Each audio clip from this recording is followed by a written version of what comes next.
Esiet sveicināti internetu platformas Fokus TV skatītāji, kā katru ceturtdienu, 19. atrodamies Vecrīgā, kafejnīcā Egla, un kā katru ceturtdienu aprunāsimies par kino. Tikai šodien varbūt tās vairāk tomēr par mūziku, nevis kino. Pie mums viešņa vislabākā viešņa, kas nekad nav jāpiesaka. Tie ir vislabākie viešņi, kurus visi pazīst, Elita Milgrāva. Sveiki visiem! Jūs skatītājs galdu neredzat, mums ir dažādas lapiņas. Big Bang Latvijas pērles, tas ir pirmā aktualitāte, par ko mums jāsāk runāt uzreiz, jo tā ir lielākā mikreka aktualitāte šogad. Lai gan aktualitātes jums ir visa gada garumā, šis gal galā ir mikreka gads. Šogad mums ir 3 dienas. Pirmā diena ir veltīta teātra mūzikas pērlēm, teātra dziesmu pērlēm, un tur, protams, neiztrūkstoši būs dziesmas no tādām izrādēm kā Šerloks Holms, Pamācība mīlēšanā, Kerija, māsa Kerija, ārpēc Adata. Saraksts tur ir garš. Mums piedalās tādi aktieri, kas dziedās teātra dziesmas, tātad Reizija Kalniņa, Zana Jančevska, Zane Dombrovska, Rihards Lepers, Artis Robežnieks, Jānis Paukštello, Andris Bērziņš, un vadīs to visu Varas Vētra savā stiliņā, jautrajā un sirsnīgajā. Viņi dziedās gan tās dziesmas, ko viņi paši kādreiz ir dziedājuši izrādēs, gan arī tās dziesmas, kas vienkārši jau ir klasika un bez kurām nav iedomājumi vispār teātra dziesmu. Nezinu, kaut vai tā pati Liljoma dziesma, atkal ir debesis pušu, bez stāsts šķiet, ar to vispār ir jāsāk un jābeidz teātra dziesma, vai nezinu, brauciet lēnām pār tiltu no Džona Neilanda, vai Vēla kalpu populārās dziesmas. Jā. Ir, protams, arī nopietnākas izrādes un nopietnākas dziesmas, ne tikai jautrība, bet katrā ziņā ir vēlēšanās, lai tas vasaras vakars un būtu, pirmkārt, mēs ļoti ceram uz to, ka viss ir izlīst, kam ir jālīst, un mēs tagad esam saliedēti, lai varētu notikt festivāls, un būs saulīte un jauka nedēļas nogala pēdējā, pirms sākas jaunā sezona, skolas, darbi, visi atgriežas pa īstam darbā, un tāpēc man liekas, ka tā ir pēdējā nedēļas nogala, ko vajag vienkārši izbaudīt, aizbraukt vēl izstaigāties gar jūru, vakarā aiziet uz koncertu, saņemt kārtīgu pozitīvu emociju, tā kā uzlādēt sevi, lai tad visu ziemu ir enerģija un prieks. Un tagad teātra dziesmas noteikti to dos, un pilnīgi noteikti to dos arī duetu vakars, kas ir 27. augustā, un tur mums atkal priecēs Lauris Reiniks un Naija Andrejeva, un Olga Rajecka, un Armunds Rutulis, un Andra Stafecka, Normunds Pauniņš, un Viktors Lapčēnoks un Ira Krauja. Tā kā arī būs dueti tādi, kas ir no 80. un 90. tādi, tiešām, kas ir duetu klasika. Un, protams, būs arī jaunāko laiku dueti, kas jau ir iegājušies, kas jau arī, jau kļūst par klasiku, ja, un teiksim, Lauris un Armunds Rutuls piedalās pirmoreiz pērlēs. Viņi līdz šim nav dziedājuši nereiz, tā kā viņu repertuārs parādīsies pirmoreiz pērlēs. Un vakars būs krāsains arī ar to, ka te būs dažādi eksperimenti ar to, kas ar ko kopā kaut ko dziedās, vecie ar jaunajiem, jaunie ar vecajiem un tā tālāk. Un domāju, ka tā atmosfēra būs tieši tāpatās forša un līdzdziedamo dziesmu tur ir vairāk kā saprašanas. Un tad noslēgsim festivālu ar Imantam Kalniņam veltītu vakaru.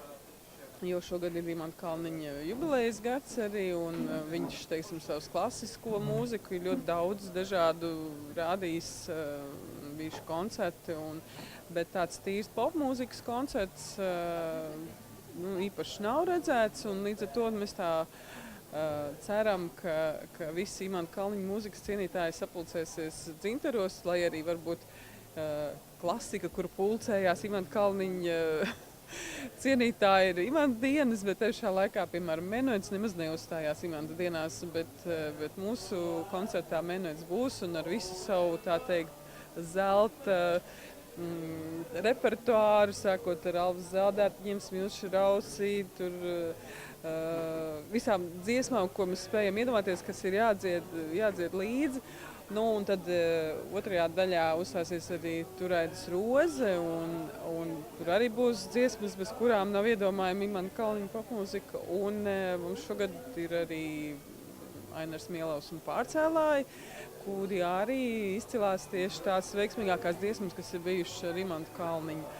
Un Imanta Kalniņa dziesmu pērlēs uzstāsies arī viena pavisam maziņa jauna pērlīte, kas ir radusies mūsu super mikrofona laikā, grupa 4-1. Viņa arī interpretēs vienu no Imanta Kalniņa dziesmām, un mēs viņam aizsūtījām demo ierakstu, un viņš teica, atzina par labu esam, ka ļoti mīlīgi un ļoti jauki, un tā kā viņš ir akceptējis šo te versiju, ko 4-1 ir sacerējuši, bet interpretējuši, ja, dziesma elpo. Tā kā arī tas būs kāds pārsteigums varbūt. Vairs nav pārsteigums, jo es jau esmu izstāstījis, ja, bet kā tas izklausīsies, tas varētu būt arī, varbūt savādāk un neierastāk kā līdz šim. Jauna interpretācija. Tā kā tādi 3 dziesmu vakari, kur mēs gaidām tos cilvēkus, kam patīk latviešu mūzika un kuri grib to izbaudīt foršā atmosfērā, pie jūras, romantika, svaigs gaiss, spriežu, smarža un ja arī tas lietas tur kaut kur pakšķa aiz stūra, ir jumts virs galvas un nav taču problēmu. Bet es domāju, ka lietas nebūs, es tā vismaz esmu sarunājusi, cerams, ka tur viss tā arī solījumi pildīsies. To mēs arī novēlam. Varētu būt, ka kādu gadu jūs uztaisīsiet, tā kā šogad ir teātra dziesmu pērles, arī kino dziesmu pērles. Jā, par tādu domu vispār ir, jo mēs arī domājam katru gadu, kā izvēlēties repertuāru šim festivālam, un tas pilnīgi nav izslēgts un ļoti laba ideja. Paldies! varbūt pat jau nākošu gadu varam ieviest kino dziesmu pērles. Kuras būtu tās pirmās 3, kas nāk uzreiz prātā? Es domāju, ka noteikti tas varētu būt kaut kas no 4 balti krekli, manuprāt, jo tā ir tāda, man liekas, kino klasika, ar kuru ir sākusies vispār muzikālais kino kā tāds.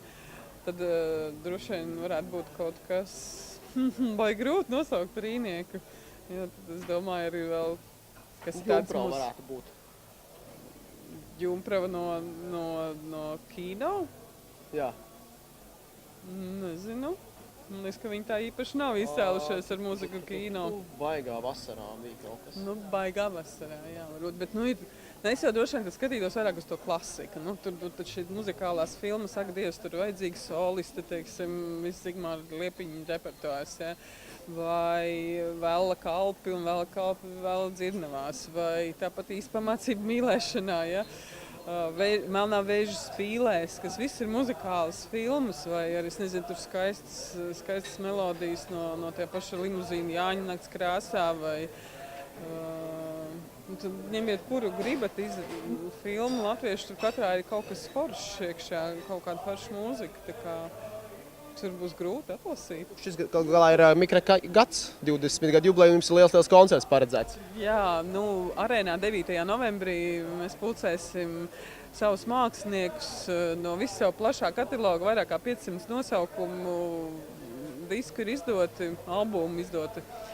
Jo ir bijuši gan kasetes, gan diski, visu kaut kādu formātu ir bijuši. Ja?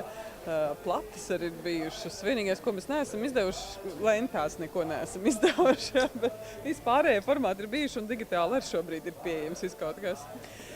Tā kā, jā, no tā visa mēs tā kā mēģināsim atrast foršāko un interesantāko un, protams, lielākos vārdus, kas jau mums ir solījušies piedalīties, Prāta Vētra un Laima Vaikula un Raimons Pauls un, protams, labvēlīgais Tips un Pērkons un Menēts un, protams, mēs visu tur neesam izdevuši, jā, Igo un Uldis Marhelēvičs un Aiša, tad mēs izdevām viņu kā Aišu, ja, toreiz, un tas saraksts ir garš, Bet grupa un Zodiaks, un, teiksim, mums būtu interesanti arī varbūt izvilkt kaut ko tādu, kā, piemēram, Simtā debija, kas savulaik bija absolūti top grupa, vai, piemēram, grupa Nejautā, kas tā arī nav spējusi vairāk apvienoties kopš tiem laikiem. Varbūt, ka viņi var saņemties uz šo koncertu, vai, piemēram, es nezinu, Robertu Gobziņu varbūt izvilkt uz skatuves, varbūt kaut ko no viņa grāvējiem, lai viņš atskaņo mums. Tā kā, mums ir pašlaik tāds radošs process, kad mēs arī cilājam un sijājam un runājam ar māksliniekiem, kuri ir gatavi piedalīties un kaut ko parādīt. Tā kā, protams, ir ļoti grūti no tā paša Raimonda Paula repertuāra izvilkt kaut ko vienu, divus, ja, jo mēs esam izdevuši viņam vairāk kā 40 dažādus nosaukuma albumus, tā kā ir ko padomāt. Tā kā, jā, un tas būs tāds liels, ne jau veltījums, arī nosaukumu esam tādu diezgan pretenciozi uzlikuši 20 gadu latviešu mūzikā. Jo, laikam, tie 20 gadi ir bijuši pietiekami vērienīgi un nozīmīgi. Ja, reiz mēs esam paspējuši tādus apjomus izdot. Es domāju, ka vēsturē būs iegājuši šie diski un kasetes, ko mēs savulaik esam izdevuši un turpinam izdot. Tas noteikti būs tāds 3,5 stundu koncerts, kas pēc tam tiks izdots DVD, vēl albums un vēl dubulta albums. Līdzīgi kā pirms gada, vai pirms 2 gadiem, vai pirms gada, kad bija Gudaram Račam šie lielie svētki arēnā, tad vēl vakar vai aizvakar to disku klausījos. Tur gan bija tikai 20 dziesmas, tu atceros koncerts. Koncerts bija garēs. Pēc šiem 20 gadiem ir kaut kas vēl spēja pārsteigt tajā mūzikā. Supermikrofonā noteikti bija daudz jaunu pārsteigumu. Jā, es domāju, ka viss jaunais pārsteidz un vispār. Man te bija tāda saruna vakardien ar Uldi Rudaku no Dienas, kurš tur gatavo rakstu par šo tēmu un tā. Un tad es nonācu pie tā, ka patiesībā man ir dzīvē ļoti, ļoti paveicies, jo es strādāju vienkārši fantastiski interesantu darbu, kurā nav iespējams iesūnot, iesīkstēt. Visu laiku viss mainās, visu laiku, un tev ir jāiet laikam līdzi. Un tās pārmaiņas, kas notikušas šajos 20 gados, kaut vai formāti visi nomainījušies, tāpat tās uztveri, tāpat kvalitātes, kā ierakstīja kādreiz, kā ieraksta tagad. Ir ļoti viss mainījies no tā, ka, teiksim, visi rakstīja tikai studijās, līdz tam, ka visi raksta tikai mājas studijās. Ja? Tad atkal atgriežās atpakaļ uz studijām un tomēr pie profesionāliem cilvēkiem. Un no tā, ka, teiksim, raksta šeit vai brauc uz ārzemēm pie producentiem, lieliem vārdiem. Tāpat vēsturi visu ar prātu vētri. Mēs jau pacelājam visus tos piedzīvojumus, kas mums ar viņiem ir bijuši. 10 gadu laikā, kopš mēs ar viņiem strādājām kopā, tur ir ko atcerēties, piedzīvojumi netrūkst. Un vispār man ir ļoti paveicies, jo es esmu šajā laikā satikusi tik daudz foršus, interesantus, radošus cilvēkus. Man liekas, ka man nav garlaicīgi nekad, jo tā sabiedrība, kurā es darbojos un ar ko man ir jākomunicē, viņi ir tik raiba un tik interesanti. Un, protams, tur ir jau kaut kādas iemaņas, kā ar to visu sadzīvot arī, jo bieži vien mākslinieki ir vai ļoti jūtīgi, vai atkal ātri apvainojās par visu kaut ko, tur tā nevar viņam gluži acīs pateikt, zini, piedod, šitas tevi galīgi garām gabals, tā nesanāks, ja? Vai teiksim, pateikt, ka, zini, piedod, bet tavu disku nevienam nevajag, neviens viņu negrib pirkt, vai te pašā laikā, kad bija viss tirgus pilns ar pirātiskām kopijām un mēģināt ieskaidrot, kāpēc mēs varam pārdot tik, cik varam, un pārējais viss ir tur citiem, ja, ir viss kaut kas piedzīvots, ja, tā kā nav vienkārši bijis, bet ļoti interesanti, un man liekas, ka te varētu uzrakstīt, ja kāds saka, ka cilvēki var uzrakstīt katrs grāmatu vienu par savu dzīvi, tad mēs droši vien kopotos rakstus uzrakstīt par to, ko mēs esam piedzīvojuši šajos 20 gados, un vēl pirms tam, jo pirms tam jau bija vēl arī Latvijas rādio un mikrofona aptauja un visādas tādas lietas. To varētu sarakstīt uz 30 gadiem.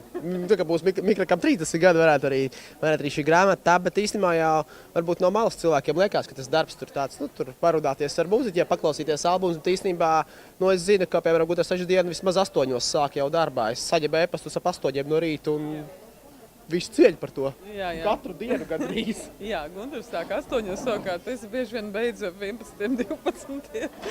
Tā kā, ir ceļš, kad tuvojās kaut kādu pasākumu vai tuvojās albumu iznākšanas. Ir tā, ka tu nevar neko atlikt. Tu nevar. Ir tev jānodod rītdien ražošanā, lai viņš iznāk tajā datumā, kad jūs plānojas un kad jau ir sarunāts prezentācijas un viss pārējais. Rūpnīca var izražot tikai tad, cik dienās viņi var. Ja? Tur nevar neko viņiem iestāstīt. Līdz ar to Nu, ir jāsarauj un ir jāstrādā, un mums vispār nav darbs no līdz. Nekad nav bijis. Mums vienmēr ir darbs tikmēr, kamēr to izdara. Un kā zināms, intelektuālo darbu nevar tā kā vagu noravēt no viena gala līdz otram, tagad ir padarīts. Ja? Tad mums ir tā, ka visu laiku ir kaut kas vēl ir jādara, un tas ir īstenībā pašam pat sevi jādisciplinē, lai atrautos un tomēr arī kaut kādas lietas sev privāti atrast laiku vai atvaļinājumam vai brīvdienām. Nu, tā kā mēs strādājam bieži vien brīvdienās, lai izklaidētu visus pārējos, ja? Tad to vienkārši darbam jābūt arī kā dzīvesveidam un hobijam. Nu, tas manā gadījumā tā arī ir. Un to var saukt par darbaholismu, bet to var saukt arī par vienkārši interesantu dzīvi. Tā, piebrējām nedaudz jau supermikrofonu, kam noteikti skatītāji sekoja līdzi tikko katru nedēļu, pusotra mēneša garumā cilvēki varēs sekot līdz tam, bet īsumā tiem, kas to nezina, pirmo reizi šāds konkurss, diezgan liels risks. Kā izdevās jūsuprāt? Nu, tas bija tāds, jā, mēs uzsākot nezinājām, ar ko tas viss beigsies, kā tas viss rezultēsies, kas tur viss no tā iznāks. Tas bija ļoti tiešām liels risks. Bet tajā pašā laikā mums visiem bija interesanti, un arī māksliniekiem, kas brauc līdzi kā žūrija, viņi visi atzina, ka viņi labprāt vēlreiz piedalītos tādā, ka tagad jau bišķīt vairāk skaidrs, ko vispār, uz ko skatīties, ko domāt, kā vērtēt un tam līdzīgi. Un arī mums varbūt būtu vieglāk jau šobrīd noformulēt vispār arī, ko mēs īsti sagaidām no tiem jaunajiem māksliniekiem, kuri nāk piedalīties supermikrofonā. Un arī jaunie mākslinieki, man liekas, tagad jau varētu saprast, vai viņiem ir tur vērts nākt vai nav vērts. Un tas, ka lielākā daļa, kas piedalījās, teica, ka viņi nekad nenojaut, uz ko viņi nāk pa īstam, ja? Un kā tas viss beigsies. Un kad lielākā daļa bija tiešām sajūsmā par iespēju uzstāties uz skatuves ar profesionālu aparatūru un uzklausīt profesionālu cilvēku viedokli par to, ko viņi dara. Bija mums arī daži izņēmumi, kuriem, teiksim, nepatika žūrijas atklātais viedoklis un kritika, ja, un bija tā, ka, teiksim, beidzās pasākums, visi sauc uz skatuves un daži nenāk, tāpēc, ka viņi ir vienkārši aizgājuši projām, jo viņi ir apvainojušies. Acīm redzot, vai arī, es nezinu, bija mums tur ar viens cilvēks, kurš ļoti stāstīja, ka viņš uzstājās ļoti daudz visādos krogos un restorānos un visādos pasākumos. Nu, pieļauju, ka varbūt viņš, piemēram, aizgājis kādu no šiem pasākumiem strādāt, ja, un tāpēc neatnāca uz skatuves līdz beigām nesagaidīt. Bet, tie, kas atnāca un tā teikt, piedalījās no sākuma līdz galam, tie visi uzskatīja, ka tas ir ļoti vērtīgi pavadīts laiks un ka tas ir ļoti vērtīgi viņu attīstībā, karjerā, ka šis ir tāds, solis, kas viņiem varētu palīdzēt tālāk saprast, kurā virzienā iet, vai saprast, vai izanalizēt, varbūt, vai viņi pareizi dara vai nē, jo protams, kā jau visās sacensībās ir dažādi subjektīvi viedokļi un subjektīvi apstākļi. Ja? Tas vienmēr ir kādam zvaigznes sastājās savādāk. Un tāpat kā ierakstu biznesā arī, bieži vien ir tā, ka kolosāli dzied, liekas super, viss tur forši ierakstīts, viss. Un cilvēkiem nevajag to. Neinteresē. Kaut kas neuzrunā, nav harizmas, nav iekšējas pārliecības vai nav ko teikt īsti, ja? Cilvēks kaut ko tikai atdarina varbūt, dažādi mēdz būt tā kā tie laimīgie mirkļi, tad, kad mēs ieraugam, kaut kas jauns, oriģināls, pašu radīts, teiksim, kaut vai grupa, kas uzvarēja, ja? 4 vienā, pašu rakstīt mūziku, pašu aranžīs, pašu izpildījumus, viss ir, savs stils, savs sastāvs, ja, varbūt tāds. Bet tā vēl grupa radusies 3 mēnešus vai pat vēl mazāk pirms konkursa sākuma? Jā, kādā ziņā Ilze Rīniec, kas ir dziesmu autori, viņa jau darbojas daudzus gadus patiesībā šajā jomā un arī visu laiku meklējumos. Viņi tur ar vienu grupu, tad ar otru, tad vēl kaut kur citiem raksta dziesmas un tam līdzīgi. Tā kā šī gadījumā viņi startēja ar šo grupu, un tas bija veiksmīgi.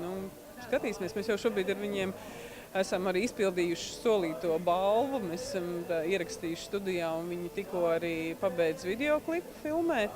Nu, laikam tur vēl kaut ko grib tur pārfilmēt, vēl kaut kādas lietas pielabot, bet principā viņi to ir izdarījuši. Un tā kā drīz varēs novērtēt arī viņu klipu. Un kā jau šādos gadījumos, ja cilvēkiem ir ko teikt, tad mums arī nav iemesla atteikt. Ja? Mēs jau šobrīd domājam par otras dziesmas ierakstu un arī kā tagad arī Pērlēs uzstāsties ar Imanu Kalniņu dziesmas interpretāciju. Tā kā, viņi ir uzņemti ģimenē. Jā, varētu tā teikt, ka jā, mums ir interesanti skatīties ar viņiem tālāk, kas vispār varētu iznākt. Jo, protams, nav nekādas tur ilūzijas par to, ka pēkšņi uzreiz viņi tur visās stacijās skanēs un būs beigās zvaigznes un tā. Viņiem, protams, vēl daudz jāstrādā, viņi ir jauni un iesācēji un zaļi galīgi, bet tur ir materiāls. Katras sarunas beigās uzdodam viesiem jautājumu par mīļākajām, varbūt tās sāksim ar animācijas filmām. Sāksim tā, kronoloģiski. Jā. Nē, kā es esmu uzaugusi padomju laikā un ar multenēm, tiešām kvalitatīvām multenēm, kas nāca gan no Krievijas puses, jā, gan tepat tās Latvijā. Ārprāts nosaukt labākās, mīļākās. Vinnijas pūks, man teiksim, ļoti mīļa multene. Man ļoti patīk Zaķīša pirtiņa, Ezītes Miglā, kuru es bērnībā, jāteic, nepārāk sapratu. Man bija nedaudz bail no tās multenes. Zinu, ka kādreiz bērnībā skrējām svētdienā uz kinoteātri. Mamma palaida iedeva tos kapēciņus, un tad mēs skrējām skatīties. Un tad tur tā programma bija tur visādi tur tie degiļi un viss kaut kas tur un multenes. Un bija jāskatās arī kronikas, tur Padomju Latvija un tam līdzīgi. To visu bērni skatījās un tad man bija diezgan bail, kad bija tā. Bet man vispār ļoti patīk visādas romantiskās pasaku multfilmas, tur, nezinu, tur viss tās Streļ deviņām zemēm un visi tie Iļa Muramieši un visādas tādas lietas, kur laimīgās princeses beigās viss laimīgi beidzas un dzīvo laimīgi. Man patīk viss, kas ir ar laimīgām beigām. Bet es esmu ļoti daudz multenes skatījusies un es pat visas nosaukt nevaru. Man vispār kādreiz patīk arī ļoti Arnolda Būrava multenes un Beļļu filmas, viņas nav multenes, ja? Jo tur liela filozofiska dziļa jēga iekšā un viņas tā kā, ka es vēl pavisam maziņa bija, man viņas bija tā kā, likās garlaicīgas, bet jo es vairāk pieaugu, jo man viņas vairāk interesēja. Bet tur dažādas, es nezinu. Mīļākais filmu žanrs noteikti būtu koncerts filmas, vai ne? Nē, es tā nevarētu teikt. Man ļoti patīk, teiksim, augsta līmeņa muzikālas filmas. Es nezinu, tur, piemēram, Kabarē, kas man liekas vienkārši ģeniāla visā savā būtībā, vai piemēram, Bjorkas dejotāji Tumsā. Man liekas, tas ir tādi šedevri, ja? Vai, piemēram, es nezinu, vai jūs tādu vispār zinat, bet es kādreiz noskatījos, man ļoti dziļi iespēja atstāja tāda filma Sarkanā viole. Kad man liekas, gāja kaut kādos tajos filmu festivālos, kur visādas neatkarīgās filmas rāda. Un joprojām man stāv acīs, tur bija tā kā stāsts par to, kā violas krāso ar asinīm bez maz vai izgatavotāji, un kā viņi tur skan, un tur mīlas stāsts tiekšā, viss kaut kas, bet ļoti, ļoti iespējīga filma. Mūzikas skaņas, piemēram, tas arī ir tāda klasika un tik skaista, brīnišķīga filma, kas ir tādas pozitīvas emocijas. Man vispār patīk filmas, kas rosina pozitīvas emocijas. Nekad neesmu bijis šausmu filmu piekritēji. Man patīk dažādas melodrāmas un vēsturiskās filmas. Man ļoti patīk, kur tiešām kaut kāda reāla vēsturiska fakti tiek, vai cilvēku biogrāfijas atspoguļotas. Tas man ļoti, ļoti interesē. Tā kā, latviešu filmas, tas vienmēr ir tik mīļi. Latviešu filmas, latviešu aktieri. Tas ir kaut kas tāds neizskaidrojams, jo, teiksim, ja tā mēs varbūt kritiski pieejami. Nevienmēr tās filmas ir tur, nezinu, kādā līmenī, bet viņas ir tik sirsnīgas. Viņās ir kaut kas tik aizkustinošs. Es zinu, kā studiju gados mēs gājām skatīties Ilgo ceļu kāpās, kur rādīja Kino Rīga toreiz, tā viņš saucās. Un tas bija veseli mums tāds svētceļojums katru nedēļu. Mēs devāmies noskatīties kārtējo sēriju. Un tas bija tāds, un arī ļoti interesanti un iespaidīgi. Tā kā es bieži vien esmu gājis arī uz pirmizrādēm, un tas ļoti, ļoti ir paticis. Nezinu, no pēdējām filmām, ko es arī latvieši skatījusies, man ir vairākas, kas patikuši. Man kursa biedrene Laila Pakalniņa ar savām kurpēm un citām filmām vienmēr pārsteigusi viņas tas domāšanas veids. Un varbūt arī Arvīda Krieva filmas, varbūt arī tāpēc, ka Mārtiņa Freimaņa dalība tur ir bijis pēdējās filmās, man tas tā īpaši varbūt ir iekritis sirdī, tas tāds personisks varbūt, personīga uztveršana tās filmas, tā. Tā kā vispār man patīk skatīties kino.